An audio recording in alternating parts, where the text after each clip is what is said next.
Yun nga pong binabantayan natin na low pressure area ay nakapasok na po ng ating Philippine Area of Responsibility at sa ngayon po ay nakita po natin siya sa layong 520 kilometers sa silangan ng Giwan, Eastern Samar. Sa ngayon po ay may unlikely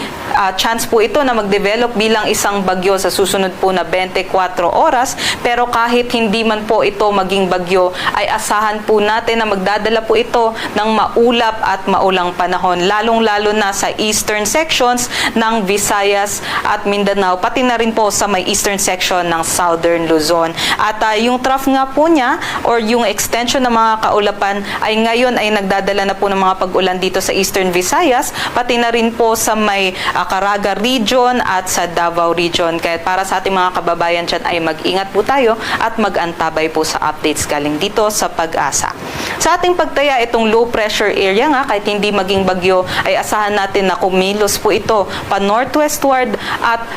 posible po na mas lumapit po dito sa may silangan ng Bicol region bukas. Kaya asahan pa rin po yung mga pag-ulan para sa ating mga kababayan dyan. Samantala, itong southwest monsoon naman ay patuloy pa rin umiiral at nagdadala ng maulap at maulang panahon sa malaking bahagi ng Visayas at Mindanao, pati na rin po sa may Mimaropa region. Pero dito naman po sa may Metro Manila at sa nalalabing bahagi po ng Luzon, yun nga po,